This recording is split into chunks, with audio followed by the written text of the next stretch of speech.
Like तकरीम वाजिबुल एहतराम मुअज़्ज़ज़ सदात किराम उलमा ज़वील एहतराम गिरामी कद्र बिरादरान इस्लाम बिलखुसूस बिरादर तरीक़त हज़रतुल अल्लाम फ़ाज़िल गिरामी हज़रत अल्लामा मोहम्मद मदनी मियाँ बरकाती साहब किबला दामत बरकातुहुल कुद्सिया व दिगर ख़वातीन इस्लाम, अस्सलामु अलैकुम व रहमतुल्लाहि व बरकातुहू।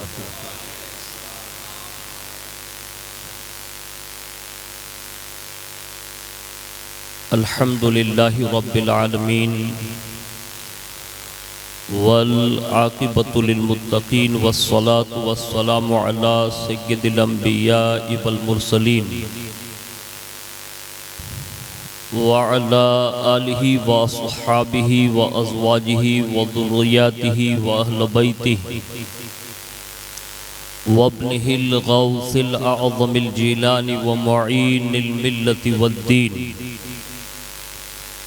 व शैखिल इस्लामी वल मुस्लिमीन अअलल हज़रतिल इमाम अहमद रज़ा व अला इबादिल्लाहि सालिहीन अजमईन अम्मा बाद फ़अऊज़ु बिल्लाहि मिनश शैतानिर रजीम बिस्मिल्लाहिर रहमानिर रहीम मा कान यरजू लिका अल्लाह फ़इन्न अजलल्लाहि लआत वहुवस समीउल अलीम वक़ाल वलहु मा फ़िस समावाति वल अर्द वमन इंदहु ला यस्तकबिरून अन इबादतिही वला यस्तहसिरून युसब्बिहूनल लैल वन नहार वला यफ्तरून सदक़ल्लाहुल अज़ीम व सदक़ रसूलुहुन नबियुल अमीनुल मुख्तारुल करीम व नहनु अला ज़ालिका लमिनश शाहिदीन व शाकिरीन वल्हम्दुलिल्लाहि रब्बिल आलमीन।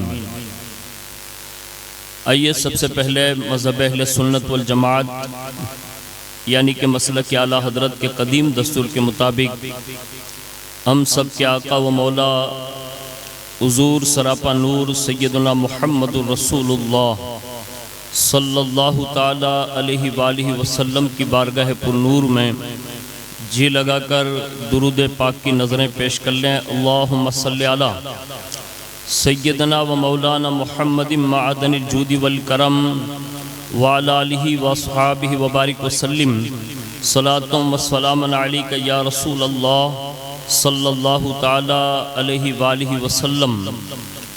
नबी और आले नबी पर एक बार और मोहब्बत के साथ दुरूद व सलाम की सौगात पेश फरमा लें। अल्लाहुम्मा सल्लि अला सय्यदना मौलाना मुहम्मदिन मअदनिल जूदी वल करम व अला आलिहि व अस्हाबिहि व बारिक वसल्लिम सलातुम व सलामन अलैका या रसूल अल्लाह सल्लल्लाहु ताला अलैहि वालिहि वसल्लम। अल्लाह रब्बुल इज़्ज़त की तौफीक से उसके प्यारे महबूब सल्लल्लाहु ताला अलैहि वालिहि वसल्लम के तसद्दुक़ से बिलखुसूस पीराने पीर रोशन ज़मीर सैयदुना शेख अब्दुल क़ादिर जीलानी अल मारूफ गौसुल आज़म दस्तगीर रदी अल्लाह तबारक व तआला अन्हु की निगाह इनायत से माह मुहर्रमुल हराम शरीफ की दूसरी शब में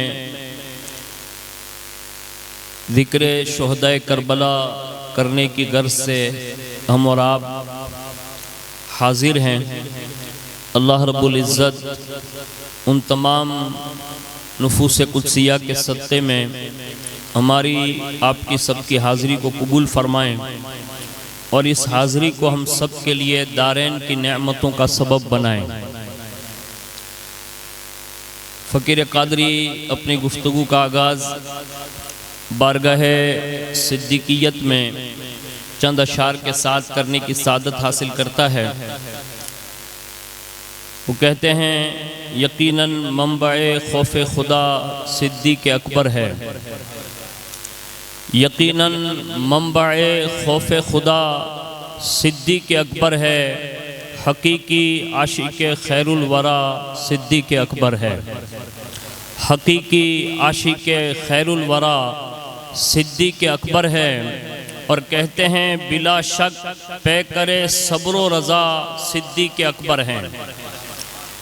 बिला शक पे करे सब्र व रज़ा सिद्दीक़ अकबर हैं। यकीनन मखज़ने सिद्क़ व वफ़ा सिद्दीक़ अकबर है। यकीनन मखज़ने सिद्क़ व वफ़ा सिद्दीक़ अकबर है। और कहते हैं जो यार गार महबूब खुदा सिद्दीक़ अकबर हैं। जो यार गार महबूब खुदा सिद्दीक़ अकबर हैं, वही यार मज़ार मुस्तफ़ा सिद्दीक़ अकबर हैं। वही यार मज़ार मुस्तफ़ा सिद्दीक़ अकबर हैं। और कहते हैं अमीरुल मुमिनीन हैं आप, अमीरुल मुमिनीन हैं आप इमामुल मुस्लिमीन हैं आप।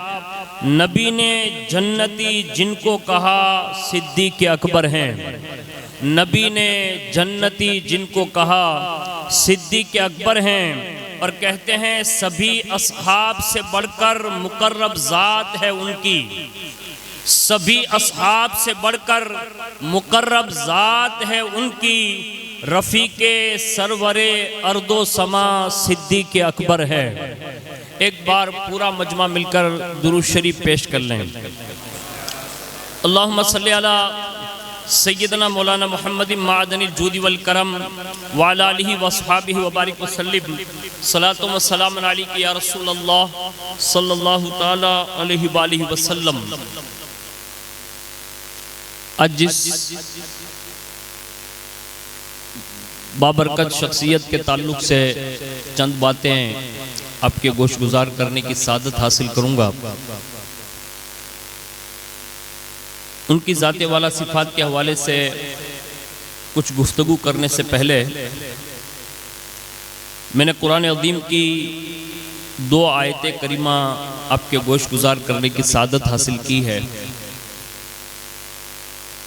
मैं उनका सादा सा मफ़हूम और तर्जमा आपके गोशगुजार करता हूँ और उससे आप ये अखज़ करेंगे और फिर उनकी ज़िंदगी के चंद गोशे सुनने की सादत हासिल करेंगे, जिसका असल मरकज़ ये होगा, असल महवर ये होगा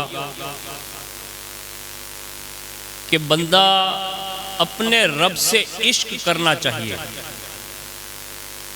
बंदा अपने रब से मोहब्बत करना चाहिए। बंदा अपने रब से उल्फत रखना चाहिए। बंदा इस हद तक मोहब्बत करे कि लोग उससे आशिके इलाही कहने लगने चाहिए। और ये उस वक्त होता है जब बंदा इश्क के इंतहा दर्जे पर जाकर वो अपने रब से मोहब्बत करता है। और ये हमारा और आपका तो मतलब वो रीज़न भी नहीं होता, मतलब सोच भी नहीं होती, लेकिन मैं समझाने लगा हूँ, कोशिश करूँगा। अगर आपके दिलो दिमाग पर ये बातें कहीं घर कर जाएं तो खुद सोचिएगा कि दुनिया में जो लोग अपने आप को आशिक कहते हैं, अपने आप को मुहिब कहते हैं, और जो ये कहते हैं कि मैं अल्लाह का बंदा हूँ, उससे कभी पूछना चाहिए कि आप किस कैटेगरी के बंदे हैं, यानी किस हद तक आप अपने रब से मोहब्बत करते हैं। तो ये आयतें और उसके बाद चंद तमहीदी कलमात और उसके ज़िम्न में हम ये सुनेंगे कि सिद्दीक़ अकबर अपने रब से कितनी मोहब्बत करते थे। हाँ, और ये मोहब्बत जो है ना, ये इश्क जो है, ये अल्लाह और उसके रसूल से मोहब्बत हो जाए ना तो फिर बंदा कहाँ से कहाँ रसाई हासिल करता है, उसको सुनिए थोड़ा सा। सबसे पहले मैं आयत करीमा का मफहूम बता दूं। अल्लाह रब्बुल इज़्ज़त इरशाद फरमाता है, जो अल्लाह ताला की मुलाकात का शौक रखता है तो अल्लाह ताला का मुकर्रर करदा वक्त आने वाला है और वो सुनने वाला और जानने वाला है।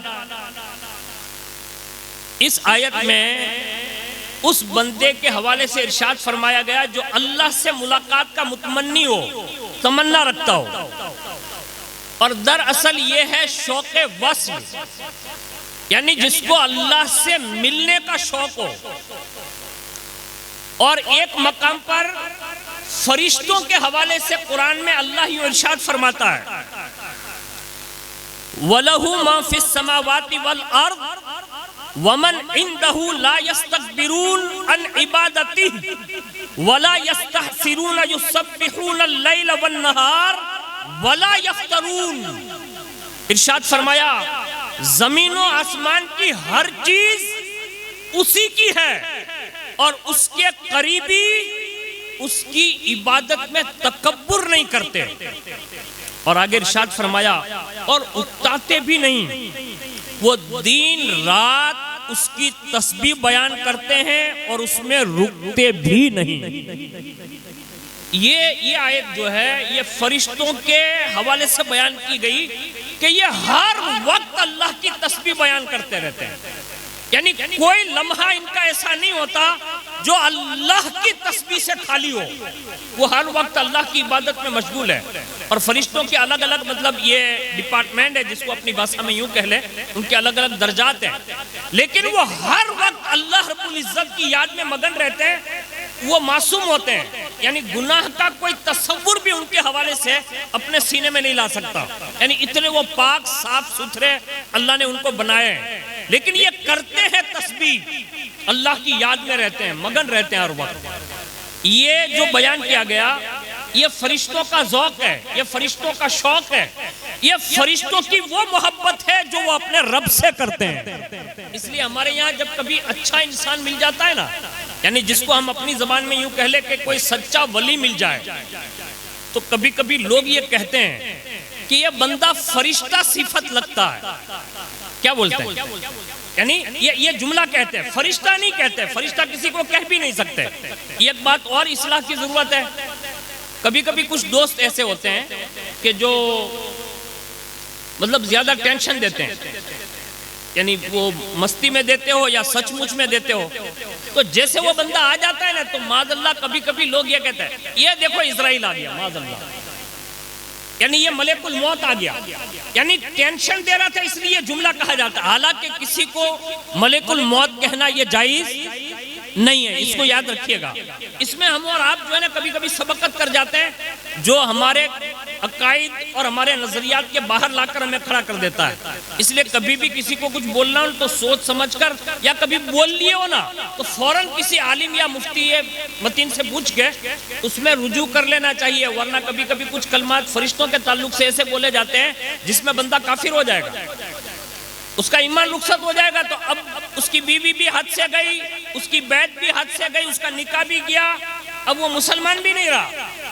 तो हमारे बुजुर्गों ने यह तरीका बताया कि जब रात में सोने जाओ ना बिस्तर पर, तो कम अज कम 3 मरतबा कलमा तैयबा पढ़कर सोया करो, यानी तशदीद ईमान की नियत से, ताकि दिन भर में कोई कलमा कुफ्र निकल गया हो तो फिर वो वापस मतलब वो इस्लाम में आप दाखिल हो जाओ। तो ये हमें और आपको करते रहना चाहिए कभी कभी। तो मैं अर्ज कर रहा था कि हम कभी उस बंदे को ये कहते हैं कि ये फरिश्ता सिफत है, और कभी कोई ज्यादा मतलब हद दर्जे का गिरा हुआ बंदा मिलता है तो कभी लोग ये कह देते हैं कि ये शैतान है, ऐसा कहते हैं। हालांकि शैतान कहना ये भी मुसलमान को जायज नहीं है, इसको याद रखिए। इसलिए कि शैतान वो है जो बारगाह इलाही से मरदूद करार दे दिया गया है और उस पर लानत होती है, क़यामत तक लानत बरसती रहती है। इसलिए ये जुमला भी न कहे। हाँ, कभी ऐसा कहा जा सकता है कि उसकी सिफत है उसमें ये आ गई है, तो इस अंदाज में आपका और हमारा बचाव हो सकता है। तो कुरान अज़ीम ने इसको बयान किया। अब इमाम गज़ाली को सुनिए। इमाम गज़ाली फरमाते हैं कि शौक उसी चीज का हुआ करता है और हो सकता है जो एक लिहाज से हाजिर भी हो और एक लिहाज से गायब भी हो। तो आप देखिए, कायनात में जितनी भी मखलूक आई है, सिवाय एक जात के किसी ने खुदा को देखा नहीं। देखा भाई किसी ने नहीं। हम लोग कितने खुशनसीब है, जिस नबी का कलमा पढ़ते हैं उस नबी ने अपनी सर की आंखों से अपने रब का दीदार फरमाया। यानी हुजूर को शबे मेराज ये दीदार नसीब है, उसके सिवा किसी को अल्लाह का दीदार नहीं है। तो एक तरह से वो अपनी शान गायब है, और गायब रहना ये भी उसकी अजमत है, यानी उसकी शान है। इसलिए जहां जहां भी कुरान में अल्लाह रब्बुल इज्जत का जिक्र खैर किया गया, बाज मकामत पर गायब ज़मीरें लाई गई और बताया गया कि ये गायब रहना और पर्दे में रहना ये भी उसकी अजमत और ये उसकी शान है।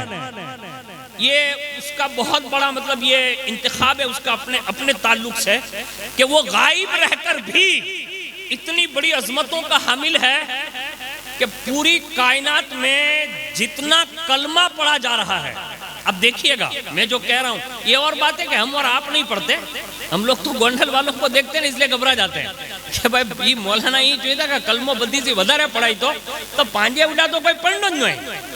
तो ये मत सोचिए कि मैं गोंडल की बात कर रहा हूँ, दुनिया में खाली गोंडल नहीं है, ये गोंडल हजारों लाखों करोड़ों हो जाए ना, इतने बड़े बड़े ममालिक है और उसमें लोग बड़ी कसरत के साथ कलमा का विर्द करते हैं जिसको हम कभी सोच भी नहीं सकते, इतनी बड़ी तादाद में पढ़े जाते हैं। लेकिन मैं अर्ज कर रहा, कलमा सबसे ज्यादा पढ़ा जाता है पूरी कायनात में। दूसरे नंबर पर सुनिए, इसी कायनात के चंद कलिमात अगर अलग अलग कर लें तो पूरी दुनिया में बुलंद आवाज से गूंजने वाली कोई शय है तो वो हमारी मस्जिद से दी जाने वाली अजान है। यानी इतनी बड़ी तादाद में ये कलिमात कहीं और बुलंद नहीं किए जाते जितने अजान में किए जाते हैं। पता ये चला, मालूम ये हुआ कि सबसे ज्यादा अगर किसी को पुकारा जाता है तो वो अल्लाह ही को पुकारा जाता है। और एक डायरी में लिख लीजिए, आप में से किसको किसको अजान आती है? जैसे फ्रेंडली अपना सवाल है, कोई इम्तिहान नहीं है, मेरे को तो आती है भाई, जिसको भी आती है हाथ ऊंचा करे ताकि मेरे को पता चले माशाल्लाह। जिसको आती है सुभान अल्लाह, बस ये हो गया। अभी कोई इसमें थोड़ा गन था मेरे पास कि अभी मार देता। लोग डरते हैं कभी कभी के बरकती क्या उभो करी अजान न दे रहा है ऐसा नहीं होता मेरे भाई, मैं जब गुजर जाऊं ना मेरी कब्र पे आना वहां देना, अभी नहीं। लेकिन ये आपको ज़ौक दिलाने के लिए, जिसको भी अजान आती है बड़े खुशनसीब है, बड़े इज्जतदार लोग हैं आप, अल्लाह ने आपको बड़ा मौका दिया है। लेकिन जवानी में ये अजान जो आती है ना उसको कभी मस्जिदों में जाके रिपीट करते सीखना चाहिए। ये बड़े कलिमात हैं और बड़े भारी कलिमात हैं, लेकिन हम इसको भूल गए। और जिन लोगों को नहीं आती ना आज से सीख लो, कम से कम इतना तो होगा ना कि वालिद साहब की कब्र पर खड़े हो और कोई ये कह दे कि यार आप उनके बेटे हैं तो कम से कम नमाज जनाजा तो नहीं पढ़ा सके, अजान ही दे दो, है ना। सीखना चाहिए कि नहीं सीखना चाहिए? सीखना चाहिए। हम लोग सब चीज़ें सीखते हैं, हम अपना काम नहीं सीखते और इसमें शर्म महसूस करते हैं। इसलिए ये मैंने बातें अर्ज कर दी। लेकिन मैं जो अर्ज कर रहा था कि उसमें उसको पुकारा जाता है, हालांकि पूरी कायनात में जितने मजहब हैं, यानी जो भी मजाहिब लेकर चल रहे हैं और जिसका वजूद है, वो कहीं ना कहीं भटक गए। मिसाल के तौर पर ईसाई को ले लें आप, ईसाई बज़ाहिर हजरत ईसा अलैहिस्सलाम को ही मानते हैं ना, ईसा अलैहिस्सलाम का कलमा पढ़ते हैं ईसाई लोग। अब वो भटके कहाँ? ईसा अलैहिस्सलाम ने पढ़वाया था ला इलाहा इल्लल्लाह ईसा रूहुल्लाह, ये पढ़वाया था ना, और आकर खुद ही कहा था कि इन्नी अब्दुल्लाह, यानी मैं अल्लाह का बंदा हूं। अब भटक यूं गए कि मोहब्बत में इतने आगे बढ़ गए, इतने आगे बढ़ गए, इतने आगे बढ़ गए कि ईसा अलैहिस्सलाम को कुदरत ने बगैर वालिद के दुनिया में भेजा, यानी उनके वालिद नहीं थे, डायरेक्ट उनकी माँ के पेट से उनको तवल्लुद किया गया, और वो भी खुदा की कुदरत है। इसमें ठोकर खा गए और बाज लोग इस मोहब्बत में आगे बढ़ते हुए ये कहने लगे कि माज़अल्लाह ईसा ये अल्लाह के बेटे हैं, माज़अल्लाह, यानी अल्लाह को मानने में, ईसा अलैहिस्सलाम के मानने में एक ठोकर उन्होंने ये खाई कि वो उनको बेटा समझने लगे और पसे पर्दा ये साबित करने लगे माज़अल्लाह हजरत मरियम को अल्लाह की बीवी साबित करने लगे, माज़अल्लाह। यानी ये तीन खुदा बनाने लगे। एक तो अल्लाह का कलमा पढ़ते ही थे, ईसा अलैहिस्सलाम और हजरत मरियम को इसमें जोड़ने की कोशिश की, गुमराह हो गए, काफिर हो गए, मुशरिक हो गए, यानी इस्लाम के दायरे से वो बाहर निकल गए। इसी तरह आप दूसरे जो भी मज़ाहिब वाले आप ले लें तो वो कहीं ना कहीं किसी को देखकर मुगालते में आए, धोखे में आए, और बाकायदा उन्होंने पेशकश की और वो ठोकर खाकर गिरे। लेकिन कुर्बान जाएं रसूलुल्लाह की अजमत पर। हुजूर को जब भेजा ना तो भेजते ही महबूब की जबानी कहलवाया। महबूब आप खुद ही अपनी जबान से कह दो ना कि मैं बज़ाहिर तुम जैसा बशर हूं, यानी जाहिरी तौर पर इंसान हूं, लेकिन मुझ पर वही आती है। अब ये कहलवाया जरूर ताकि लोग मुआजिज़ात आगे बढ़कर देखकर कहीं खुदा ना कह दे, इसलिए मिसलुकुम कहलवाया। बाद में कहा मेरा मिसलुकुम कहकर तुम्हें मुखातिब करना, इसमें मुगालते में ना रहना, इसलिए कि मुझ पर अल्लाह वही फरमाता है, यानी जिब्रील मुझ पर उतरते हैं और वो मुझे आकर अल्लाह का पैगाम सुनाते हैं। तो ये महबूब सल्लल्लाहु अलैहि वसल्लम की उम्मत को इस चीज से मतलब बचा लिया गया। तो इससे पता ये चला कि हुजूर के इतने मुआजिज़ात देखकर उम्मत गुमराह नहीं हुई। चांद के 2 टुकड़े किए, सूरज को पलटाया, शजर को इधर से उधर बुलाया, लेकिन गुमराह नहीं हुए, बल्कि हुजूर के मुआजिज़ात देखकर लोगों को अल्लाह की मारिफत नसीब हुई, अल्लाह की मुलाकात का शौक पैदा हुआ। और ऐसे सैकड़ों वाकयात जो है वो गायबाना तौर पर है। पता ये चला हर मजहब वाला अपने बातिल खुदा को दिखाकर मनवाता है, वाहिद मुहम्मदुर रसूलुल्लाह की जात है जो बिन खुदा को दिखाए आज तक कलमा पढ़वा रहे हैं।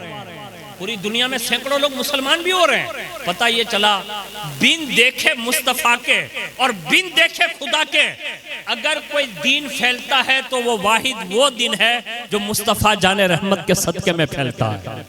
तो ये हमारे लिए बहुत बड़ी खुशबख्ती है, लेकिन हमने इस चीज को छोड़ दिया। अब आगे सुनिए, मैंने ये गायब पर बात की। और हाजिर कैसा है वो? हाजिर इस शान से है कि वो खुद कहता है कि मैं तुम्हारी शह रग से भी ज्यादा करीब हूं, यानी मुझे तलाश करने ना जाना, वरना मेरी तलाश में कहीं धोखा खा जाओगे तो खुद लापता हो जाओगे। ये कंफर्म है। इसलिए हमें और आपको हुक्म क्या है? अल्लाह के ताल्लुक से चर्चा करें तो उसकी निशानियों पर चर्चा करें, यानी उसकी जात के ताल्लुक से किसी की पहुंच नहीं है, उसकी सिफात के ताल्लुक से हमें और आपको हुक्म है उसके चर्चे करें और लोगों को समझाएं कि खुदा की जात के हवाले से ये कुरान ने सिफातें बयान की है। तो हमें और आपको ये चाहिए कि हम अल्लाह को हाजिर और नाजिर और साथ साथ में जो उसकी शान वो गायब है और उसकी शान वो हाजिर भी है, इस अंदाज में हमें और आपको उसको मिलने और उससे मुलाकात का शौक रखने का हुक्म जो है इमाम ग़ज़ाली रहमान ने हमें और आपको इस बात की निशानदेही फरमाई। एक ज़ौक़ और बता देता हूं कि ये ज़ौक़ मिलता किसको किसको है। नंबर 1, जिसका खमीर, यानी अपनी जबान में यूं कह ले कि जिसकी रूह और जिसका दिल अल्लाह ने उस शाक के गिरोह में से उसका खमीर बनाया होगा, वो अल्लाह की मुलाकात का शौक रखता है। हाँ, वरना ये सबके बस की बात नहीं। उसको आसान लफ्जों में मैं सुना देता हूं ताकि आपको और समझ में आ जाए। इसी साल हिंदुस्तान के साथ ये वाकया पेश आया, इसी हिंदुस्तान के साथ आपने सुना भी होगा और हो सकता है कुछ गोंडल के लोग भी रहे हो। कमोबेश 50,000 हाजी हज पर जाने से रोक दिए गए। इस साल रुके ना, हिंदुस्तान के 50-40 हजार हाजी जो है वो रोक दिए गए, यानी टूर वालों को मतलब इज़्न नहीं दिया गया, वो नहीं जा सके। यानी 50,000 हिंदुस्तानी रोक दिए गए। अब आप सोच सकते हैं कि आखिर ये हम लोग ये समझने लगे कि टूर वालों ने धोखा किया, कुछ लोग ये समझने लगे कि सऊदिया वालों ने धोखा किया। मैंने कहा ना टूर वालों ने धोखा किया ना सऊदिया वालों ने धोखा किया। सदियों पहले हजरत इब्राहिम अलैहिस्सलाम के ताल्लुक से कुरान ने यह बयान किया है कि अल्लाह ने हजरत इब्राहिम से कहा था, इब्राहिम मेरे घर की तरफ लोगों को बुलाओ, जो लब्बैक कहे मैं उससे अपने घर का दीदार अता करूंगा।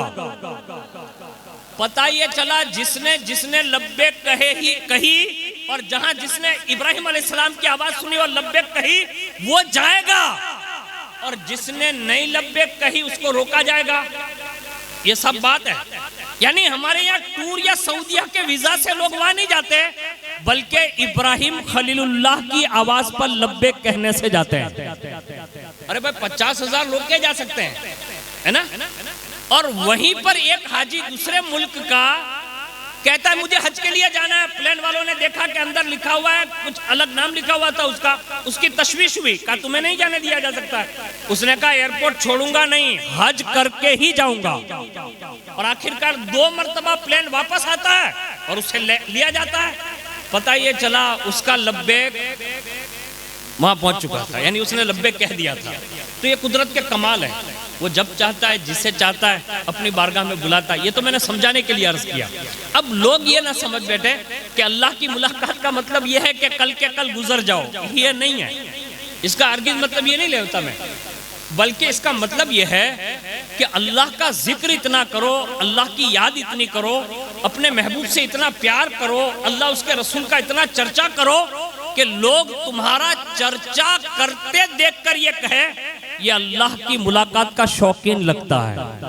ये महसूस कराना चाहिए। और जिन जिन लोगों ने ये किया ना, अल्लाह रब्बुल इज्जत ने उन्हें बड़े मरातिब से नवाजा। मैं एक बुजुर्ग की हिकायत सुना देता हूँ और उसके बाद एक बुजुर्ग थे, उन्होंने एक गुलाम खरीदा। उसने कहा कि मुझे आप खरीद लीजिए, लेकिन 3 शर्तें मेरी रहेगी। अब गुलाम खरीदा जा रहा है, लेकिन गुलाम ये कहता है कि मुझे खरीदिए जरूर, लेकिन मेरी 3 शर्तें रहेगी। कहा क्या? उसने पहली शर्त लगाई, उसने कहा जब नमाज का वक्त आ जाए तो मुझे नमाज अदा करने देना। ये किसने कहा? गुलाम ने कहा। हालांकि खरीद रहा है कोई और, लेकिन जिसके हाथों वो बिक रहा है ना, उस आका से कहता है मालिक से खरीदो भले, मेरी 3 शर्तें कबूल कर लो। कहा क्या? कहा पहला जब नमाज का वक्त हो जाए ना तो नमाज अदा करने की मोहलत जरूर देना। आज हमें और आपको भी चाहिए, जब भी कहीं नौकरी करें या कोई ऐसा मसला पेश आए तो उनसे बात कर लें और अपनी नमाज का एहतमाम करते सीख जाओगे ना तो अल्लाह पर यकीन रखिएगा। ये मैं अपनी बात नहीं कह रहा हूँ, दुनिया भर में जितने भी लोग नमाज पढ़ते हैं, अब उनसे पूछिएगा कि जिन लोगों ने हकीकी मानों में नमाज से दिल लगा लिया, कुदरत ने खुद ही उनकी रोजियों का इंतजाम फरमा दिया है। और वो देता तो सबको है, कायनात में कोई शय ऐसी नहीं है जो उसके दिए बिना चलती हो, वही देता है। तो मैं कहता हूँ उसके फर्मा बरदार बनकर जब वो मतलब लोगे ना उसकी बारगाह से, तो फिर वो ऐसे ही खाली इतनी नहीं देगा, वो जितनी लिखी वो तो देगा, लेकिन साथ में अपनी बरकतों का नुज़ुल भी फरमाएगा। हम लोग कभी कभी ये मुगालते में रहते हैं। मेरे एक दोस्त है धोरा जी, हम लोग पढ़ते थे और वहाँ जो ऑफिस में काजी साहब बैठते थे ना, उन्होंने मुझे ये जिक्र किया। कहा जब मेरा मतलब किसी अरबी इमारत में मतलब किसी कंपनी में मेरा जॉब लगा, तो सेठ से मिलने से पहले ही, यानी आदमी से मिलने से पहले ही नमाज का वक्त हो गया, तो मैंने फौरन ही मतलब जो चीज़ मिली मुझे फौरन वुजू किया और वहीं चादर बिछा के नमाज पढ़ने लगा।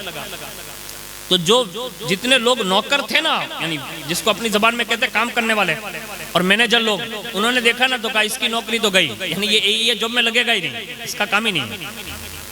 तो एक दूसरे पूछने का क्यों? कहा इसने आते ही नमाज, यानी माज़अल्लाह अपनी जबान में जो लोग कहते हैं कि भाई ये तो मौलाना है, ये मौलाना का काम खाली नहीं है, ये सबका काम है, हम भूल गए खाली।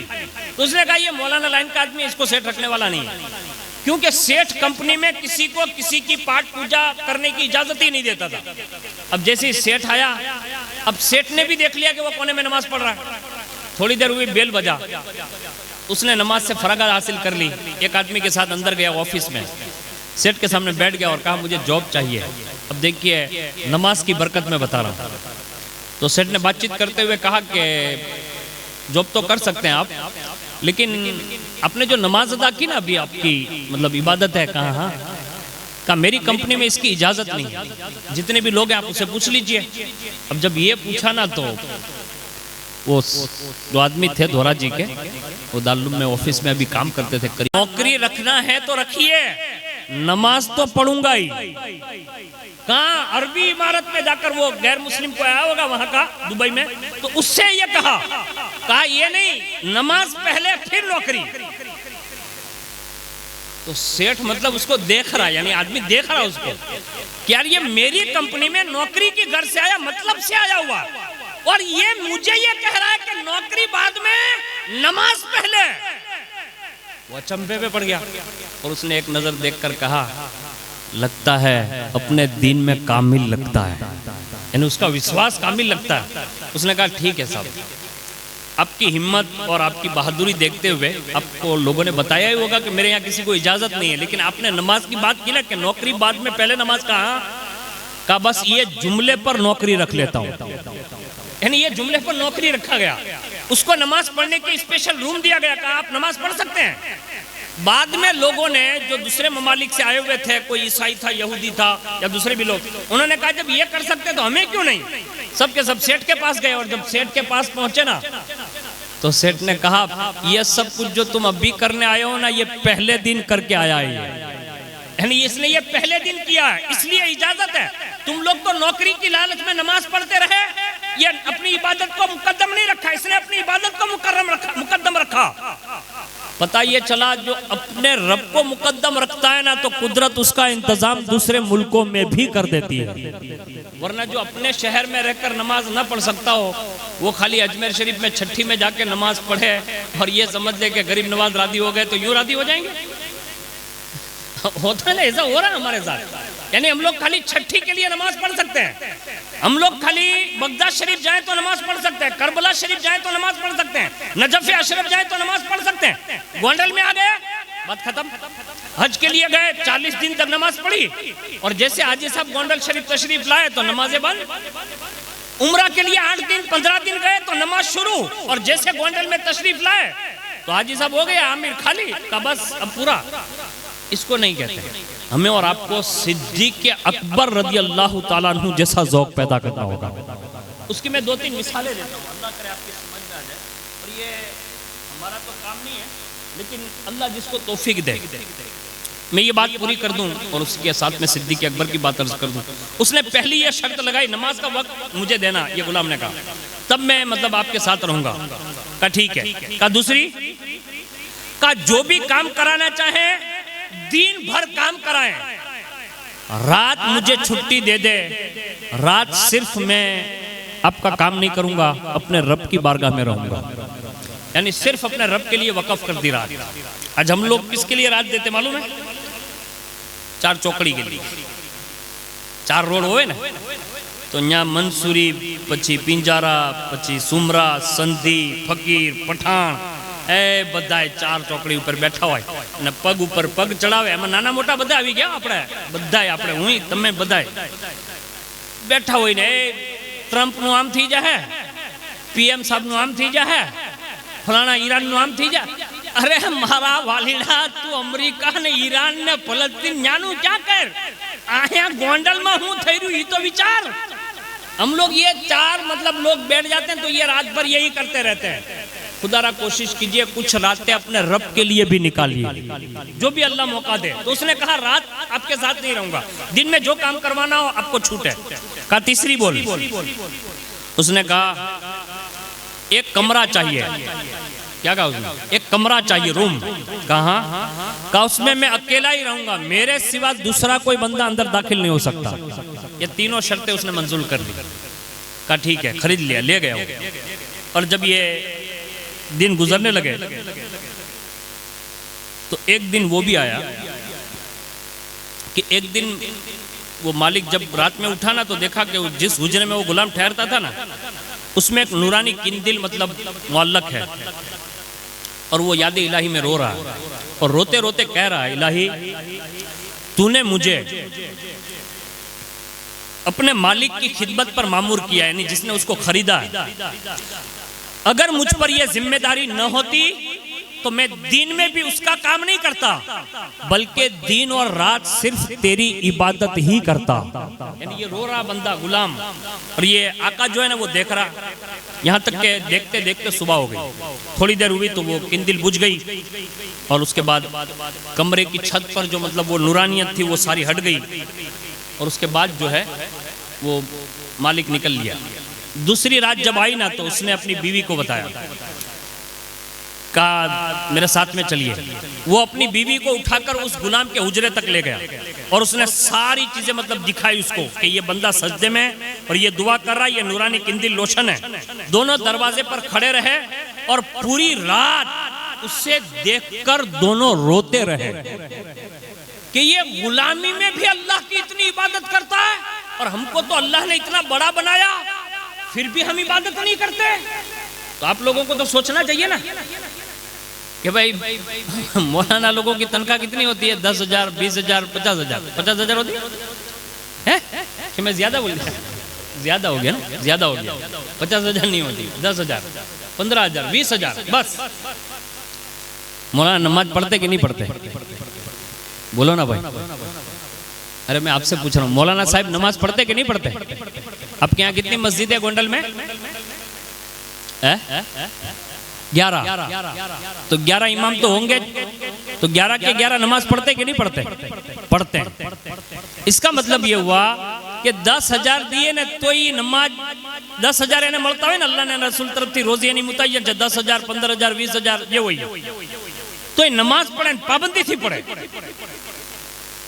અને હું તમારા સુમરા સમાજમાં તમારી સુમરા સોસાયટીમાં એવા માણસોને જાણું છું કે જેની આવક લાખો કરોડો રૂપિયામાં છે। मदीना मोहम्मदी मस्जिद में न हुई कमाल नहीं है? यानी जो कम रोजियां कमा रहे हैं वो मस्जिद जा रहे हैं और जिसको अल्लाह ने वसी कर दिया कि तुम्हारे लिए इतने रिस्क के दरवाजे खोल दिए वो लोग नमाजी सिरे से नहीं पढ़ना चाहते और कहते क्या है ऊपर हाजा मिन फजले रब्बी, ये मेरे रब का फजल है। वधारे रोकड़ा मड़ी जावा ये सिर्फ अल्लाह का फजल नहीं है, ये गलत फहमी है, इसको याद रखिएगा। अगर यही अल्लाह का फजल है तो आप मौलाए कायनात के बारे में क्या जानते हैं? मौलाए कायनात के पास बज़ाहिर कोई मकान नहीं था, खुद रसूलुल्लाह के मकान में रहते थे और बाद शादी यानी निकाह के बाकायदा एक साहबी रसूल ने वो मकान दिया हुआ था तोहफे में। जाहिरी तौर पर खुद का मकान नहीं था, लेकिन कायनात में अली आज भी विलायत तकसीम कर रहे हैं। यानी किसी के पास बंगले हो तो वो बड़ा हो ये कोई नक्की नहीं है, किसी के पास कुछ भी ना हो सकता है वही अल्लाह के नजदीक सब कुछ हो। तो हमें ये धोखा दिया शैतान ने और हम लोग ये समझने लगे कि जो पंचर बनाए, रेकड़ी चलाए, मजदूरी करे वही नमाज पढ़े और वही अल्लाह की बात नहीं। ये इसे सीखिए। गुलाम सजदे में और उसका जो आका और उसकी जो मालिका है वो दोनों रोते रहे और देखते रहे कि ये नौकर होकर इतनी इबादत करता है रात भर। जब सुबह हुई उन्होंने गुलाम को बुलाया और सबसे पहला जुमला उसके मालिक ने कहा, जा आज से मैं तुझे अल्लाह के लिए आजाद कर रहा हूं। उसने कहा क्या हुआ? तो कहा कुछ नहीं, तू जो जिन रातों को रोकर ये कहता है ना कि अल्लाह अगर दिन में भी मैं तेरे लिए फ्री होता तो तेरी इबादत ही करता, जा आज उस रब की खातिर मैं तुझे आजाद कर रहा हूं, यानी तू इबादत कर। गुलाम ने अपने हाथ आसमान की तरफ उठाए और एक शेर पढ़ा और उसके बाद कहा, ए साहिबे राज आज तूने राज फाश कर दिया, यानी मेरी जो अंदरूनी कैफियत थी वो आज जाहिर हो गई। अब इस अफशाए राज और शोहरत के बाद अब जिंदा रहना नहीं चाहता। फिर क्या था, बस उसके ये शेर पूरे हुए। उसी के साथ कुदरत ने उस आशिक इलाही को अपनी मुलाकात के लिए अपनी बारगाह में बुला लिया। ये वो लोग थे कि जिनको हकीकी मानों में रातें भी तन्हाइयों में वो अपने हुजरों में अल्लाह की बारगाह में मगन रहते थे। उन्हीं जाते वाला सिफात में एक शख्सियत जिसे हम और आप सैयदुना सिद्दीक़ अकबर रज़ी अल्लाह ताला अन्हु के नाम से जानते हैं। ये कायनात की वो अबकरी शख्सियत है कि जिनके हवाले से जितना भी कहा गया और जितना कहा जा रहा है और कायनात में जितना कहा जाएगा वो कम ही होगा, लेकिन उनकी नमाज उनका जवाब नहीं। मैं उनकी चंद इबादत का जिक्र कर देता हूँ। नमाज के अंदर उनका खुशू कैसा था, उनका खुजू कैसा था। रिवायत में है कि जब नमाज में कयाम फरमाते तो खुशू और खुजू की वजह से एक सीधी लकड़ी के मानिंद एकदम ऐसे खड़े रह जाते हैं जैसे कोई लकड़ी का खंभा खड़ा हो, यानी इतना खुशू होता है। यानी इस अंदाज में आप नमाज अदा फरमाते हैं। आगे लिखा है सिद्दीक़ अकबर निहायत ही खुजू और खुजू से नमाज अदा करते और इबादत निहायत एहसन अंदाज में अदा फरमाते।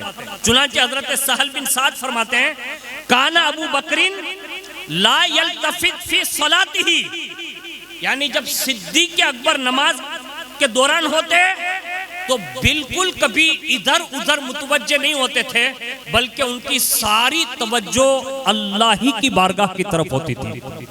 यानी कोई भी इधर उधर देखकर मतलब नमाज नहीं पढ़ते, बिल्कुल खुशू और खुजू के साथ अपने रब की बारगाह में जैसे हाजिर हैं, बस ऐसे नमाज अदा फरमाते हैं। आगे सुनिए हजरत अब्दुल्ला इब्न जुबैर, हजरत इब्न जुरैर ने नमाज हजरत अता बिन रबाह से सीखी, अता ने हजरत अब्दुल्ला बिन जुबैर से सीखी, अब्दुल्ला इब्न जुबैर ने अपने नाना हजरत सैयदना सिद्दीक़ अकबर से सीखी, और सिद्दीक़ अकबर ने यह नमाज खुद रसूलुल्लाह से सीखी। अब ये जुमला जो मैंने अभी पढ़ा ना आपको, इससे मैं अर्ज करता हूं आपसे, आपने नमाज क्या थी सीखी है? अच्छा इमाम साहब से 8 दिन में एक के फिर कोई जात तो नहीं तो इमाम साहब मुझे पढ़े, साफ बात है ना भाई। 8 दिन में कोई जाता नहीं तो मौलाना मदनी साहब बरकाती क्या सिखाएंगे आपको? कभी हमने ट्राई नहीं की, सही बता रहा हूँ मैं आपको, जो बता रहा हूँ ना एकदम खुले दिल का आदमी हूँ मैं, आपको कोई डांटने वाटने नहीं आया हूँ। मैं भी आपकी सफ में बैठा हूँ, यूँ समझे आप, मैं भी आपका ही मतलब भाई हूँ। लेकिन एक बात अर्ज कर रहा हूँ, ये सब यूँ कहते कि इनसे इन्होंने, इनसे इन्होंने, इनसे इन्होंने, और इन्होंने डायरेक्ट रसूलुल्लाह से नमाज सीखी। पता ये चला कि नमाज एक ऐसी इबादत है जो सिद्दीक़ अकबर ने डायरेक्ट रसूलुल्लाह से सीखी है। अच्छा ये बताइए कि सिद्दीक़ अकबर जब इस्लाम लाए ना तो उम्र बड़ी थी, मतलब एकदम छोटे नहीं थे, यानी बचपना नहीं है, जवानी है, और रसूलुल्लाह से दोस्ताना ताल्लुकात थे। तो इसका मतलब ये हुआ कि जवानी में भी नमाज सीखी जा सकती है, ये बात साफ जाहिर है। लेकिन हम लोग हर जगह जवान जाते हैं, नहीं जाते हैं तो सिर्फ वहां नहीं जाते जहां में नमाज सिखाई जाती है, और हम उसको सीखने के लिए भी तैयार नहीं। खुदारा कोशिश कीजिए किसी से भी 5 वक्त, ये 5 मिनट लगती है नमाज पढ़ने में, उसमें जाहिरी शक्ल सूरत तो अभी कमा हक कहूँ, जिनको आ गई वो आ गई, वरना आज भी लोग जो सजदा करते हैं ना, मेरे ख्याल से अगर किसी मुफ्ती साहब से पूछो और इनको सजदा कराओ कि हजरत इनको सजदा कराओ, तो मेरे ख्याल से आज हमारे यहाँ इतने सैकड़ों नौजवान ऐसे जिनको दुरुस्त सजदा करना भी नहीं आता। मैं जो जुमला कह रहा हूँ ना इसको नोट कीजिए, और मैं अपनी बहनों से गुजारिश करता हूँ बचपन से अपने बच्चों को नमाज का आदी बनाने के लिए आप भी नमाजी बनिए, ताकि तुम्हारा भी बेटा तुम्हें देखते देखते सजदे का आदी बन जाए और नौजवान हो जाए, तो उस वक्त उसे सजदा सीखने में शर्म महसूस न हो, बल्कि फख्र के साथ जवान होकर यह कह सके मैंने बचपन में अपनी माँ से सजदा करते सीख लिया। ये बहनें सिखा सकती है। और वालिद साहब से भी गुजारिश है कि आपके अगर बेटे छोटे छोटे हो ना, तो आप भी मस्जिद जाएंगे ना तो वो बेटा वहां आएगा पीछे पीछे। अगर हम ये नहीं करेंगे ना तो हमारे बेटे कभी, हम लोग तो क्या सोचते हैं कि हूँ चौराहो ऊपर बैठूं, हूँ गोंडलना वाला पुल ऊपर पग चढ़ावीने बैठूं, हूँ वाली दुकान ऊपर बैठूं અને મારા બધાય દીકરા जुनेदे बगदादी होवा જોઈએ, तो ये बनने वाला नहीं है। बाप जितना अच्छा और बेहतर बनता जाएगा, अल्लाह उस बाप की नेकियों की बरकतें अल्लाह उसकी औलाद में अता फरमाता जाएगा। और उसकी सादा सी मिसाल मैं दे रहा हूँ और पूरी दुनिया इसको जानती है। मौला अली जैसा बाप किसको मिलेगा? किसी को नहीं। माँ खातून जन्नत जैसी माँ किसको मिलेगी? किसी को नहीं। और ये दोनों माँ बाप की कोख से जो बेटे जन्म लिए, पूरी दुनिया उसे इमाम हसन और इमाम हुसैन कहती है। ये सबसे बड़ी मिसाल है। तो हमें और आपको ये करना पड़ेगा, और ये सिद्दीक़ अकबर ने भी किया। इतनी बड़ी जात होने के बावजूद भी नमाज रसूलुल्लाह से सीखी। और सुनिए, खुद 5 वक्त की जो पढ़ते थे वो तो पढ़ते ही थे, लेकिन तहज्जुद गुजार भी थे। यानी ये रसूलुल्लाह सल्लल्लाहु अलैहि वसल्लम के जो नक्शे कदम पर, उसवा पर चलते थे ना, तो हुजूर पर तो तहज्जुद फर्ज थी, उम्मत पर सुन्नत है ना, तो ये फर्ज नहीं समझते थे, सुन्नत ही समझते थे। लेकिन हुजूर से सीखा था 5 वक्त तो पढ़ते थे लेकिन तहज्जुद भी पढ़ते थे और इतनी अच्छी नमाज पढ़ते थे, कुर्बान जाने।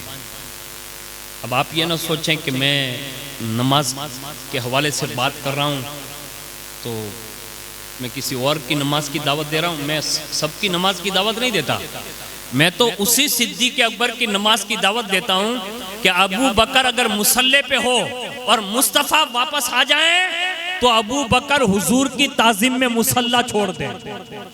यानी हम उस नमाज की बात करते हैं। इसलिए हमें और आपको जब कोई मौलाना नमाज की मतलब तबलीग करता है ना तो लोग कहते हैं कि ये वो तो नहीं लगता ना, वो नहीं हूँ, बरकाती हूँ। अल्हम्दुलिल्लाह, अल्हम्दुलिल्लाह, अल्लाह का शुक्र अदा करता हूँ कि मैं सिलसिला बरकातिया कादरिया से मुरीद हूँ। और साथ साथ में ये भी बता दूँ कि मैंने बचपन से ही अपनी जिंदगी में अगर किसी बुजुर्ग को आइडियल बनाया तो 2 बुजुर्ग को आइडियल बनाया जब से सीखा हूँ। पहले नंबर पर इमाम इश्क व मोहब्बत को आइडियल बनाया और दूसरी जात को सैयदना फारूक आजम को आइडियल बनाया। और इतना अपनी सुन्नियत में अपने आप को पुख्ता समझता हूँ कि किसी देवबंदी, वहाबी, चकड़ालवी, शिया, राफजी खाली एक जर्रे बराबर उसको देखता हूँ ना तो खून खुलता है। यानी इतना टनाटन सुन्नी हूँ, उसमें शक नहीं करना। ये जो तबलीग कर रहा हूँ इसलिए कर रहा हूँ कि ये नमाज़े अंबिया, सहाबा, ताबईन, तबे ताबईन, औलिया सालिहीन, यहाँ तक के करीब के हमारे बुजुर्गों ने आखिरी वक्तों तक, यहाँ तक के बीमार हो जाते थे तो बाकायदा बिस्तरों पर इशारों से भी नमाजें पढ़ी है। आज हमने छोड़ दिए। हम लोग किसको समझते हैं सबसे बड़ी चीज? नियाज।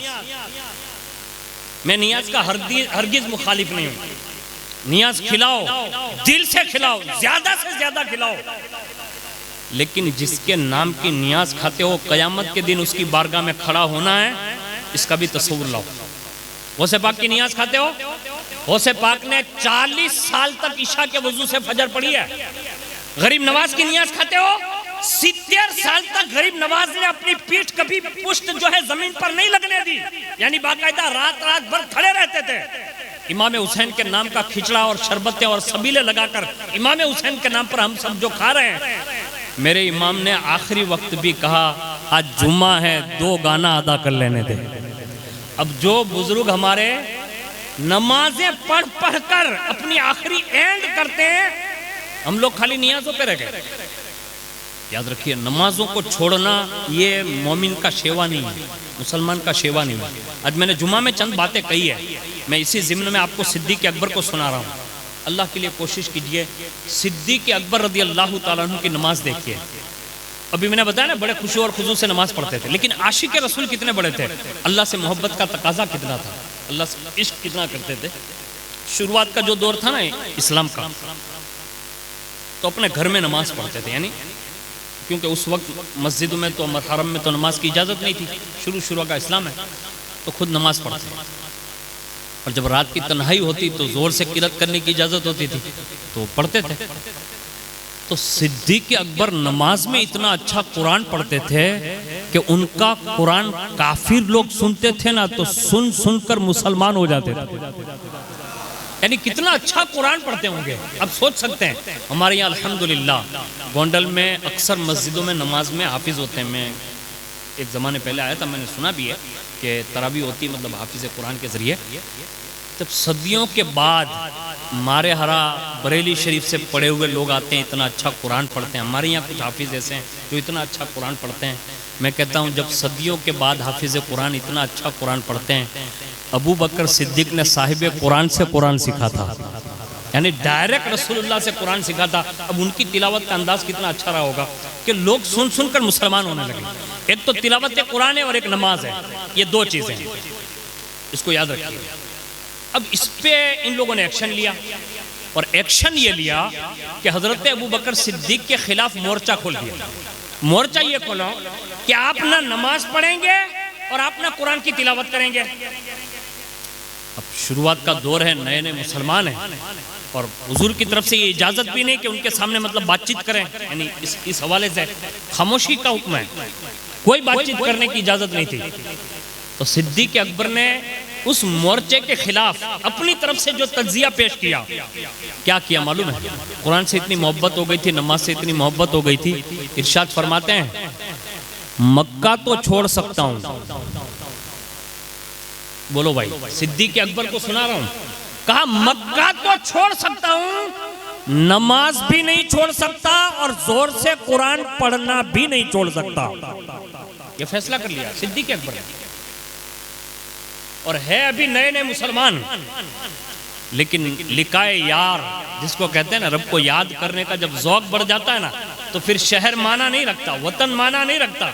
अरे भाई, गरीब नवाज कोई गरीब आदमी थोड़ी थे कि वो मतलब घूमते घूमते घूमते यहाँ हिंदुस्तान आ गए। नहीं, बड़ी बात के मालिक थे, बड़े शहंशाह के बेटे थे, बड़े अमीर तरीन थे, लेकिन यार से जो मोहब्बत हो चुकी थी, याद इलाही में जो दिल तड़प रहा था, कुरान के हाफिज थे, माँ बाप भी हाफिज थे, वली थे, बस उसी में निकल आए और अपने नाना के हुक्म से हिंदुस्तान तशरीफ लाए।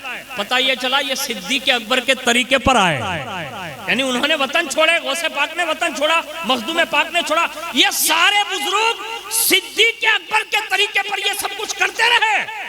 और सिद्दीक़ अकबर ने अपने दौर में बाकायदा काफिरों के सामने ये कहा मक्का छोड़ सकता हूँ, नमाज और कुरान नहीं छोड़ सकता। लोगों ने कहा ठीक है छोड़ दीजिए। अब इनको तो जाता भी क्या था सिद्दीक़ अकबर से, उनको क्या लेना देना। जिन लोगों को हंगामा करना था उन्होंने कहा छोड़ दीजिए। अब ये क्या समझे मालूम है कि सिद्दीक़ अकबर खाली ऐसे ही बोल रहे हैं, लेकिन सिद्दीक़ थे, वो सिद्दीक़ थे, झूठ तो बोलने की आदत ही नहीं थी। उसी दिन रखते सफर बांध दिया, यानी सामान जमा किया और मक्का से निकल गए। बीच रास्ते में एक सरदार आ रहा था मक्के में, उससे मुलाकात हो गई। कहा अबू बकर कहाँ? कहा कि मक्का छोड़कर जा रहा हूँ हिजरत करके। अब वो जानता था कि ये अबू बकर कौन है, यानी सोसाइटी के मेंबर में कितने अच्छे आदमी हैं। तो उन्होंने कहा कि अगर आप जैसे लोग चले जाएंगे तो फिर मक्के में रहेगा कौन? यानी ये पता चला उस जमाने का सरदार भी अबू बकर को सोसाइटी का बेहतरीन अच्छा आदमी समझता था। यानी वो था गैर मुस्लिम, लेकिन समझता था कि ये अच्छे आदमी हैं। आप लोग अच्छे लोग चले जाएंगे तो फिर ये सोसाइटी में रहेगा कौन? वापस आइए। कहा कैसे आऊं? कहा अमान मैं देता हूं। और उस जमाने में खाली इतना कह देना कि मैंने अमान दी है तो फिर कोई नाम नहीं ले सकता था मक्के में, यानी ये अरब लोगों का मतलब दस्तूर था। वापस ले गए और जैसे लोग जमा हुए और उसने ऐलान किया, सरदार ने कहा आज से अबू बकर का कोई नाम नहीं लेगा, मैंने अबू बकर को अमान दी है। सब मान गए। तो इसमें से एक बंदा बोला, कहा अबू बकर से इतना कह दीजिए कि वो घर में नमाज पढ़े, अंदर सहन भी ना पढ़े और जोर से कुरान ना पढ़े, अंदर अपनी नमाज पढ़ते रहे, वो अपना काम करते रहे, और क्या। तो सरदार ने बाद में सिद्दीक़ अकबर से ये बात कह दी, कहा कि आप ऐसा करें ना कि नमाज जब पढ़ें तो आहिस्ता आवाज में पढ़ें, अंदर पढ़ें, क्या जाएगा आपका। बस ये बात बन गई। उसके बाद सिद्दीक़ अकबर अपने घर में रहे और जैसे फिर नमाज शुरू की और थोड़े दिन हुए तो यार की मोहब्बत और बढ़ी। अब वही जो सिलसिला शुरू था तो वही फिर शुरू। अब जैसे ही शुरू तो लोग फिर वापस गए और जाकर कहने लगे, कहा इन लोगों ने कहा कि तुमने कहा था ना कि अमान दी है, चलिए वापस। कहा क्यों? कहा अबू बकर फिर नमाज पढ़ने लगे, वहां हमारी औरतें गुजरती है, कुरान सुनती है, मुसलमान हो जा रही है, बच्चे सुनते हैं मुसलमान होते जा रहे हैं, बूढ़े सुनते हैं मुसलमान हो जाएंगे, तो ये हमें पसंद नहीं। या तो अबू बकर की अमान उठा लो या अबू बकर को मक्के से बाहर कर दो। अब सुनिए, दोबारा जब मजमा आया और अबू बकर से कहा गया, कहा अबू बकर अगर हमारी अमान में रहना चाहते हो तो ये नमाज या कुरान इसको कम करो, वरना फिर मैं अमान उठा लेता हूं। देखिए अब हुजूर का इश्क, रब का इश्क जवाब देता है। इरशाद फरमाया, कहा तुझे तेरी अमान मुबारक हो, मुझे तेरे अंडर में रहने की जरूरत नहीं है। कहा तो फिर किसकी अमान में रहोगे? कहा मुझे अल्लाह और उसके रसूल की अमान काफी है। यानी ये सिद्दीक़ अकबर की जिंदगी नमाज और कुरान से इतनी मुंसलिक थी। आज हमारी और आपकी जिंदगी आप देख लें, हमने तो सिर्फ तीजों के लिए कुरान रख लिया, चहलुम के लिए कुरान रख लिया, सालाना फातिहा के लिए कुरान। हमारा कुरान से दूर दूर तक अब राब्ता नहीं रहा। मैं जो कह रहा हूँ ना वो बिल्कुल साफ कह रहा हूँ। मैं गालिबन यहाँ रमज़ान में आपके यहाँ आया था तरावी में, और एक मस्जिद में मैंने नमाज पढ़ी। साबिर बाबा मेरे ख्याल से वो दरस तफसीर देते हैं, दरस कुरान है ना। तो मैं बैठा हुआ था, थोड़ी देर के बाद यूँ देखा ना तो बद्दी गायब।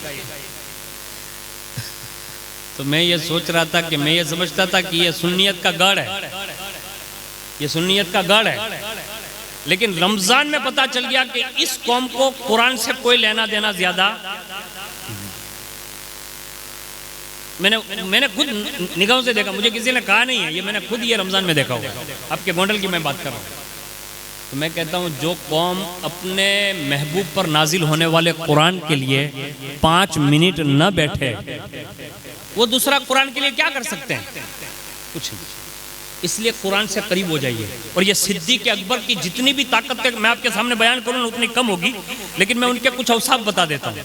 और उन औसाफ में सिद्दीक़ अकबर रज़ी अल्लाह ताला अन्हु यकसानियत रखते हैं। अल्लाह ने उन्हें बड़े औसाफ से नवाजा है, लेकिन उसमें खुसूसियत है। उसमें से एक खुसूसियत ये है कि वो जब भी बात होती तो करते थे नरम, यानी आहिस्ता से, बड़ी बात नहीं करते, बहुत नरम बोलते थे। लेकिन एक मसले पर इतनी सख्ती फरमाते थे, जब कोई रसूलुल्लाह या अल्लाह के खिलाफ बात करता, यानी कोई भी बंदा होता, वो फिर अपना होता पराया होता, अगर अल्लाह उसके रसूल के खिलाफ कोई बात करता तो फिर वो खामोश नहीं रहता, उनकी आवाज बुलंद हो जाती थी। यानी ये गैरत सिद्दीकी और गैरत ईमानी थी। उसके सिवा तो बहुत सारे अवसाफ थे, उसमें से मैं चंद खसाइस बयान कर देता हूँ। नंबर 1, हजरत सुलेमान बिन यसार रिवायत करते हैं कि अल्लाह के प्यारे महबूब सल्लल्लाहु अलैहि वसल्लम ने बड़े मजमे में सहाबा के एक बार इरशाद फरमाया, कहा अच्छी खसलतें जो है वो 360 है। तो सहाबा सुन रहे थे, फिर हुजूर ने इरशाद फरमाया कि अच्छी खसलतें 360 है, और अल्लाह जब किसी के साथ भलाई का इरादा करता है तो उसकी जात में एक खसलत पैदा करता है। 360 में से कितनी खसलत? एक। और वो खसलत जब पैदा हो जाती है तो उस खसलत की वजह से अल्लाह उस बंदे को जन्नत में दाखिल कर देता है। हुजूर ने बयान किया खसलतें कितनी टोटल? 360। अगर ये 360 में से एक भी पैदा हो जाए तो बंदा जन्नत जा सकता है, यानी अल्लाह जिसके साथ भलाई का इरादा करते हैं उसमें ये डाल देता है। लेकिन इससे पता ये चला कि सहाबा के दरमियान जब ये गुफ्तगू हुई कि वो खसाइस 360 है, तो कुर्बान जाइए। देखो इल्म हासिल करना किसको कहते हैं? हालांकि सब बैठे हुए हैं, सबकी मतलब अजमतों पर हमारी जाने कुर्बान है। अब उसी में से सिद्दीक़ अकबर फौरन खड़े हुए। हुजूर ने तो ये बात बयान की कि 360 खसलतें एक भी पैदा हो गई जन्नत बंदा चला जाएगा, अल्लाह उसे जन्नती करार देगा। तो खड़े हो गए, अर्ज किया या रसूल अल्लाह, वो 360 जो आप जानते हैं वो खसलतें, क्या उसमें से कोई मेरे अंदर भी पाई जाती है? यानी डायरेक्ट अपने बारे में सवाल। पता ही ये चला कि जब भी कहीं बयान हो ना तो हमारे यहाँ तो लोग विरोध करते कभी कभी कि कुछ बयान हो गया हो तो बाहर जाके क्या बोलते मालूम? ठीक है बरकती साहब आज तुम्हें जाने फलाना सेठना बारा में बयान, अरे फलाना सेठना बारा में बयान नहीं, फलाना मानसना बारा में बयान नहीं, फलाना ग्रुपना बारा में बयान नहीं, फलाना समाजना बारा में नहीं, जनरली बयान होता है। अब जिसके बारे में अगर ये टचिंग हो रहा हो तो उससे तो ये चाहिए कि वो खुद खड़े होकर अपनी इस्लाह कर ले, यानी अपने बारे में खुद सोच ले कि यार ये गलती तो मेरी है तो मुझे सुधर जाना चाहिए। और कोई अच्छी बात अगर मिल जाए और वो आप में हो तो सिद्दीक़ अकबर की तरह ये पूछ लेना चाहिए कि ये बात मतलब मेरे अंदर है कि नहीं। तो फौरन खड़े हुए अर्ज किया, या रसूल अल्लाह आप जो 360 बयान कर रहे हैं क्या कोई एक भी खसलत मेरे अंदर भी है? कुर्बान जाएं। हुजूर ने इरशाद फरमाया, अबू बकर तुम्हारे अंदर ये 360 पूरी की पूरी है। नहीं समझे आप? एक हो तो जन्नत जाएगा। और महबूब क्या कह रहे हैं? ये 360 जो खसलतें हैं वो सारी की सारी अबू बकर अल्लाह ने तेरे अंदर पैदा फरमा दी है। इसलिए हुजूर ने बशारत दी है, अबू बकर सबसे पहले जन्नत में अबू बकर जाएगा। हाँ ये फजीलत है आपकी। अब इससे अंदाज़ा लगाइए कि उन्होंने हुजूर से कितना करीब होकर सारे सवालात किए, कितनी मोहब्बतें की और हुजूर से कितने करीब रहे। आज हमें और आपको भी कोशिश करनी चाहिए हुजूर से करीब होने के लिए। ये 10 दिन जो है ना बड़े कीमती है। मैं आपको बताऊं ना, इमाम हुसैन के हवाले से मैंने कह रहा हूँ कि ये महीना जो 10 दिन है ना वो बड़े अहम है। उसमें से एक बात बताता हूँ, आप सुन के हैरत में पड़ जाएंगे कि ये कितना अहम महीना है और इसमें हमें लोगों ने कहाँ लगा दिया। इसको सुनिएगा। इसमें हदीस शरीफ है, मुहर्रम अल्लाह का महीना है। किसका महीना है? अल्लाह का महीना। हमारे अंदर मशहूर क्या है, ये मैं हदीस का टुकड़ा पढ़ रहा हूँ, ये हदीस शरीफ का हवाला है, लेकिन याद रखिए कि हुजूर ने यही कहा और यही हक भी है। लेकिन उसके बावजूद भी हम लोग क्या कहते हैं, मुहर्रम इमाम हुसैन का महीना। बोलो भाई, मुहर्रम किसका महीना? इमाम हुसैन का महीना। बोलो ना भाई, जोर से बोलो, इमाम हुसैन का महीना। लेकिन ये हदीस शरीफ में जो अल्लाह का महीना कहा गया, इमाम हुसैन ने कुर्बानी अल्लाह के लिए इतनी बड़ी दी, दीन के लिए दी, कुरान के लिए दी। महबूब ने तो फरमाया ये अल्लाह का महीना है, और जो अल्लाह के लिए कुर्बानी कर देता है तो फिर लोगों की जबान पर ये महीना इमाम हुसैन की जानिब मंसूब कर दिया जाता है। तो अगर हम और आप भी चाहते हैं कि हम हुसैनी हैं, तो खाली 10 दिन के हुसैनी मत बनिए, जिंदगी भर के हुसैनी बन जाइए। दूसरा जुमला सुनिए इस महीने के हवाले से। फरमाया मुहर्रम शरीफ यानी मुहर्रम अल हराम, ये इज्जत, तकरीम और तौकीर का महीना है। इसका एहतराम जरूरी है। 4 महीने जो इज्जत वाले उसमें से एक ये है। फिर फरमाया जिसने माह मुहर्रम का एहतराम किया, इज्जत की, तौकीर की, अल्लाह उससे जन्नत में इज्जत और तकरीम से नवाजेगा। अल्लाह जन्नत में इज्जत देगा। और फरमाया इस महीने की इज्जत करने की वजह से अल्लाह उसे दोज़ख से महफूज फरमा लेगा। ये मैंने एक बात बताई, ये पूरी किताब है आशूरे के ताल्लुक से। वक्तन फ़वक्तन कभी मैं इंशाअल्लाह अर्ज़ करता रहूँगा। अल्लाह ताला से दुआ करता हूँ कि आज हमने जिन नुफूस कुदसिया की बारगाह में खिराज अक़ीदत पेश किया, अल्लाह ताला उन नुफूस कुदसिया के सदक़े में हम सबको उनकी सीरत पर अमल की तौफ़ीक़ अता फ़रमाएँ, और जो भी बातें बयान हुई अल्लाह हम सबको अमल की तौफ़ीक़ अता फ़रमाएँ। बिलखुसूस सिद्दीक़ अकबर की नमाज की खैरात अल्लाह नसीब फ़रमाएँ। बिलखुसूस सिद्दीक़ अकबर की तिलावत कुरान की लज़्ज़तें अता फ़रमाएँ। अल्लाह करीम सिद्दीक़ अकबर के सदक़े में इश्क़ रसूल अता फ़रमा, मोहब्बत रसूल अता फ़रमा, मोहब्बत इलाही नसीब फ़रमा, इश्क़ इलाही नसीब फ़रमा। अल्लाह सबके साथ यकसा सलूक करने की तौफ़ीक़ अता फ़रमा। अल्लाह जितने भी लोग हाजिर हैं, हम सबके उठने से पहले पहले अल्लाह करीम सिद्दीक़ अकबर के सदक़े में हमारे गुनाहों को माफ़ फ़रमा। तुझे फ़ज़्ल करते नहीं लगती बार, न हो तुझसे मायूस उम्मीदवार। आमीन बिरहमतिका या अरहम राहिमीन। अस्सलामु अलैकुम।